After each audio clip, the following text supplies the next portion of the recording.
Hey there everyone, this is Mike Kim.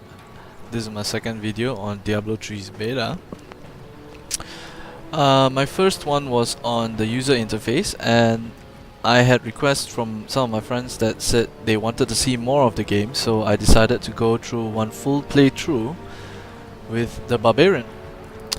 I'm going to be explaining exactly what I'm doing, what questline I'm following for the whole of Diablo 3 beta, which is until you kill King Leoric. Sorry if that's a spoiler, but that's all the beta is about. And here you'll see that I have a quest, the Legacy of Cain, to talk to Leah in New Tristram. You'll see I have two other waypoints here. One is to the old ruins and one to New Tristram. And New Tristram is highlighted with yellow text. This is because this is where I'm supposed to be going for my next quest. And this is New Tristram. I'm going to be skipping through most of the chat since some of you may not have played it yet and don't want to see everything just from watching a video. I've unlocked Ignore Pain, which is a situational skill. Your rage makes you impervious to most damage for 3 seconds, and if you'll notice, I can press Ctrl and it'll tell you exactly how much damage it will reduce. Reduces all damage taken by 65% for 3 seconds. Right now I only have 2 active skill slots, so I have Hammer of the Ancients as my Fury Spender, which is an AoE cone shape in front of you, 180% weapon damage, and has increased chance to crit by 15%. And I have Cleave as my first ability to generate 5 fury per attack, which does a cleave, obviously, with 115% of your weapon damage to all enemies caught in the swing. Alright, and as you can see, the arrow over here tells me to go and visit Hadris Iamon, which is right here. Talk to the blacksmith Hadric Iamon. And I'm facing a bit of lag. Yep.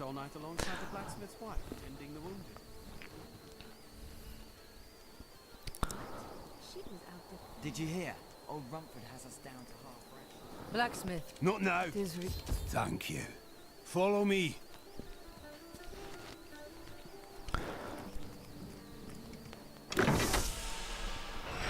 Cellar of the Damned. This is where we find his wife, which you're supposed to kill before he'll help you move on with the rest of the quests.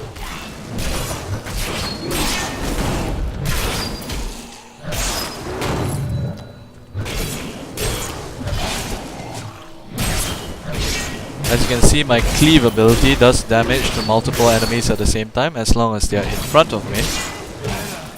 My love, forgive me. And Hammer of Ancients does the same in a small AoE in front of you.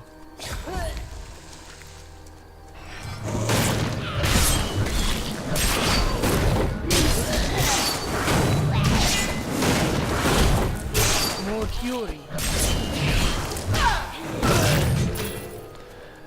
And a whole bunch of rare items just dropped. Lumber Axe of Starlight. 2-handed weapon, 15 damage per second. Alright, this is not a very fair comparison in terms of non-rare item. This is a common weapon that is not colored, whereas the blue one is a rare item. So the DPS here you can see is 15 DPS on the Lumber Axe of Starlight, and my superior mace, which is my one-handed weapon, is 6 DPS. Although this Lumber Axe is slower, it does 1 attack per second, it hits a lot harder, so my abilities themselves will add up quite a bit. And it's a 2-handed weapon, so it replaces both my one-handed weapons. If you're new to deciding which weapons to carry, you can always check here. There's a DPS check here. It says I have 18.76 DPS carrying the 2-handed weapon. If I equip my 2 one-handed weapons earlier, I have 7.54. So this is quite a significant increase. I also picked up a magic mighty belt which converts 1.1% of the damage I deal into life, which is pretty good. Now continuing on with the quest line. I need I can hear things. And if you see my fool apprentice out there, tell him to get back to town. And away we go.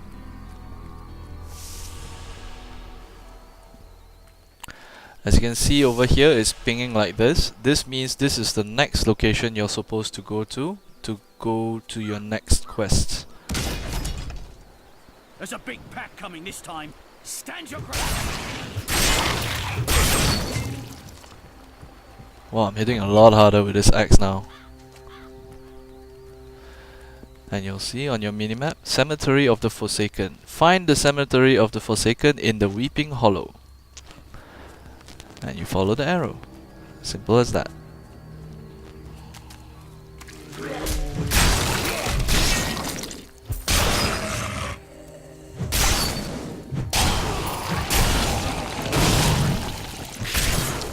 These are rare mobs, you can tell because their names are in blue, which makes them a little bit harder to kill. They have more HP, but in general they also have better drops.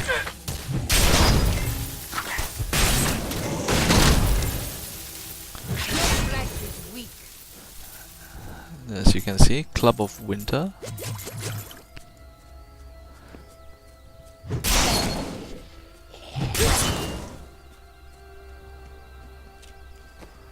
Let's take a look. 9 DPS, one-handed weapon, full damage. Not too bad. I'll try the 2 one-handed weapons later when I pick up a second one-handed weapon that would be just as good in my offhand or main hand, so that I can dual wield both of them at the same time. You'll see some of the weapons have suffixes. This one says 2 hand at the top right corner of the item, and this one says 1 hand, so I can dual wield 2 one-handed weapons, or I can equip 1 two-handed weapon. And I don't have boots. Wow.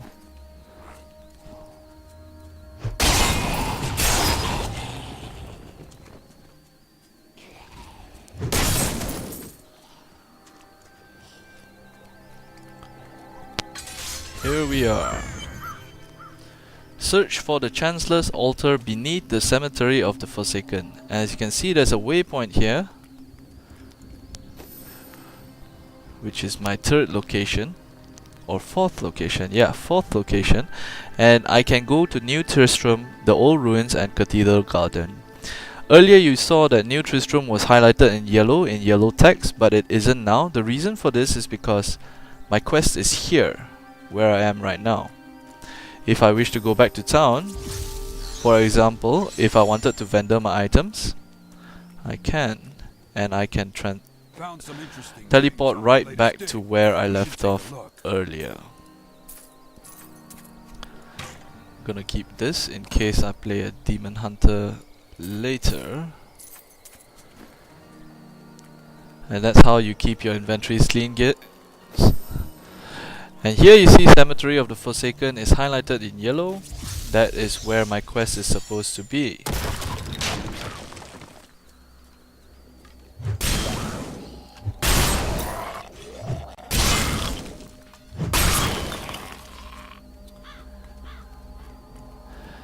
These are shrines, and they give buffs which are temporary. They last probably about 30 minutes.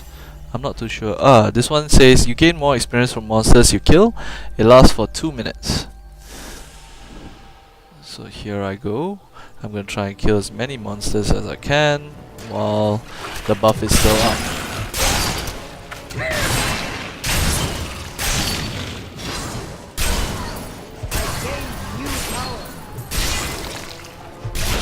Level 6, which means I have a new active skill slot. Let's see if I unlocked any new skills. I unlocked the leap attack. Alright, so now I have 3 skills that I can equip, and I'm going to be using leap attack. It's basically a gap closener.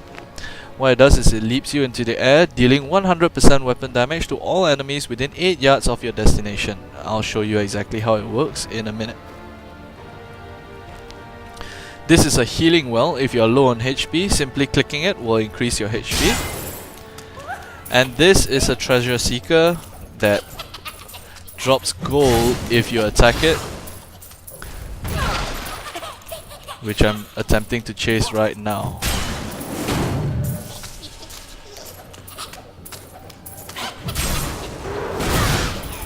There we go.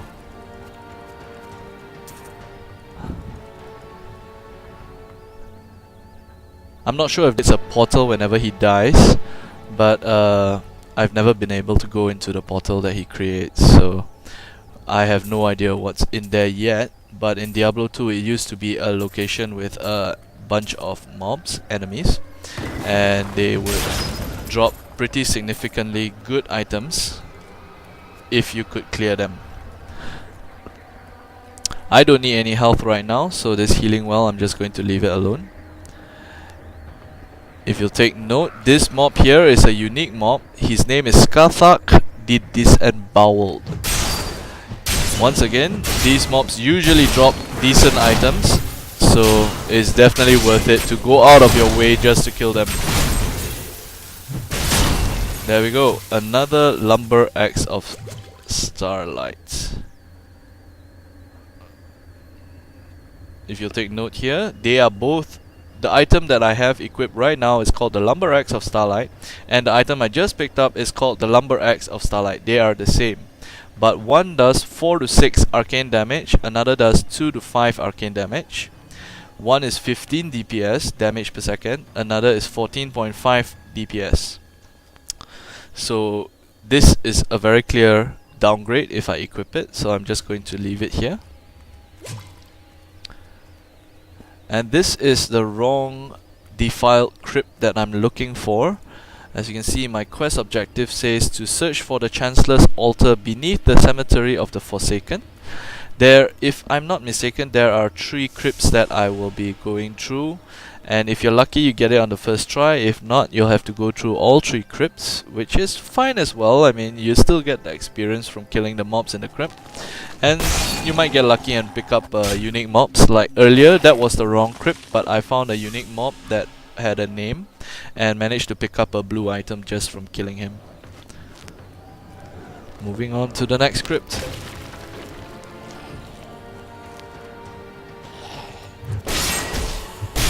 More fury.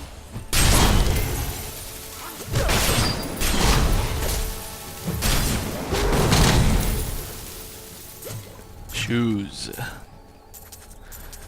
Very glad to see some shoes finally. Monster kills grant +1 experience. Alright, great.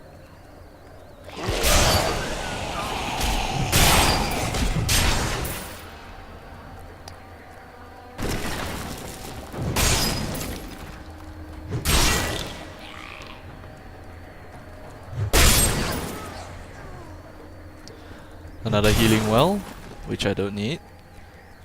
Most of the time, if you're playing in normal mode, you'll find that your HP doesn't drop that significantly, and the health globes that drop from killing the enemies are usually enough to keep you going through a fight.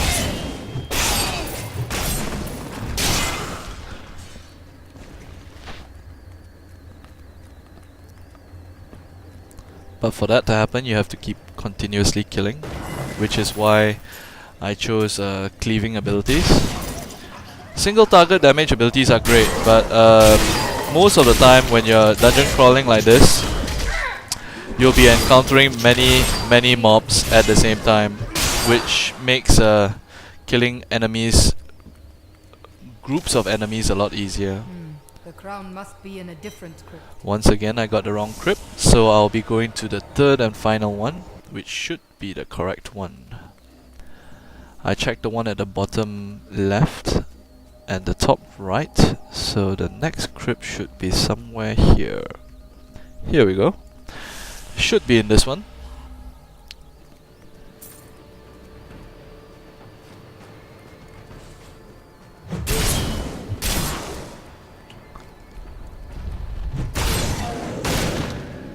Bam. So you'll notice that I moved away from that one and prevented myself from taking some additional damage. In normal it might not matter, but if you're playing a harder mode, that might be significant unnecessary damage.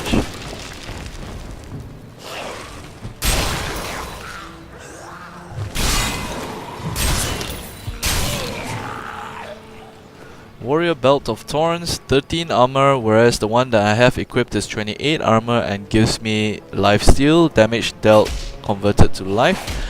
So I am not going to be equipping this new belt.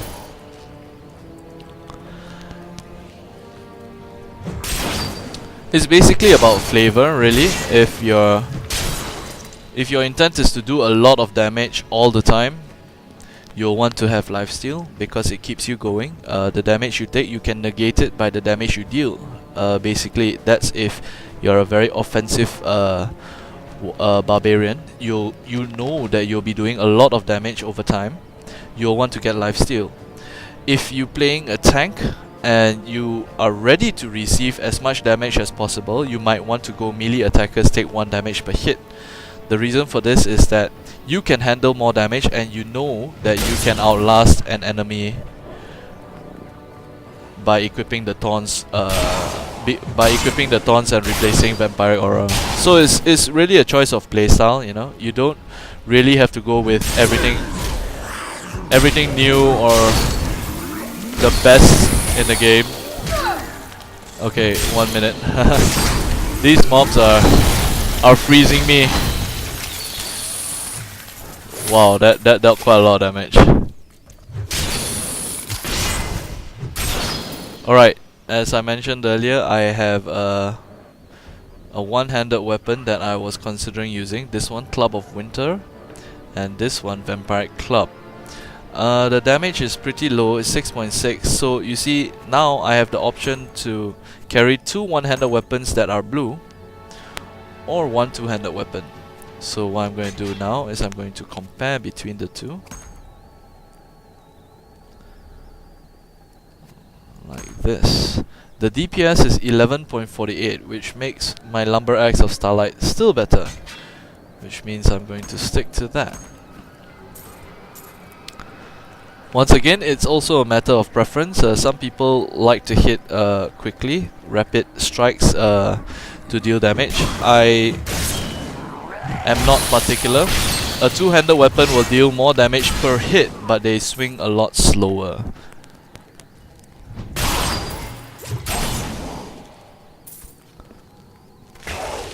I'm of course not really concerned because at this point in the game, I equip whatever is available and better. That's it.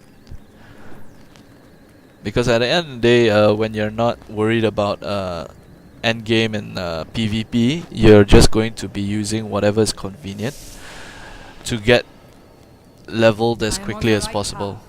The crown must be near. Alright, my character says I'm on the right path and I believe her. Yes, here we go. There should be a mini boss here. And I totally forgot that I have the heroic leap.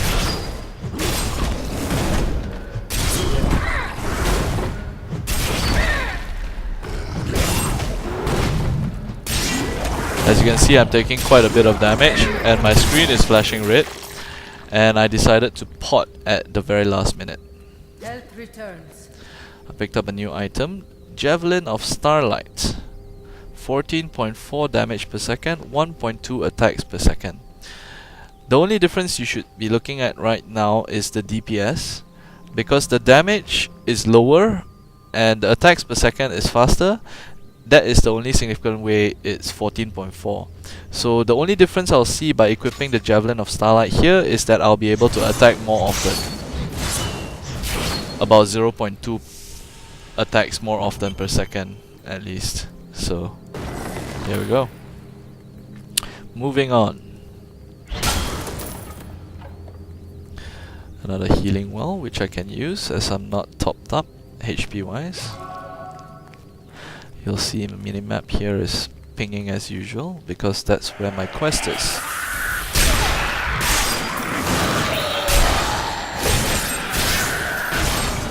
That was a very good use of the heroic leap. I killed about half of the skeletons just by landing right in the middle of them. No, I will not allow you to bring that monster of yours back to this world. Don't run, come back.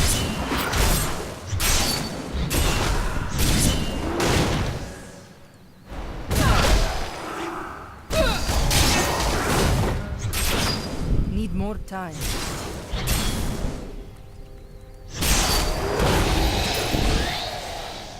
Sickle of the Angels, a one-handed weapon with 13 DPS.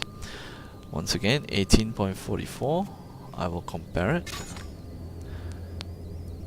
13 DPS. And Club of Winter, 16.32 as compared to 17.23. Oh, okay. Very nice. I did not realize that Javelin of Starlight is a one-handed weapon. As you can see, the DPS here is 20.13. If you compare it with the Lumber Axe of Starlight, it's 19.22. So I will be using the two one-handed weapons as my primary weapons right now. And here I'm going to take a break. I'm just going to be picking up the Shattered Crown and continuing the quest. It tells me to use the town portal to return to New Tristram. Usually at the end of a dungeon you will see an exit like this. 1 minute, I'll just show you. This thing here will send you to the entrance of the dungeon that you're currently in, which is pretty convenient, meaning you don't have to walk all the way out where you've cleared most of the mobs already. And I'm going to take a short break after I go to town. Once again, New Tristram, highlighted in yellow. Alright, see you guys in part 2. Thank you for watching.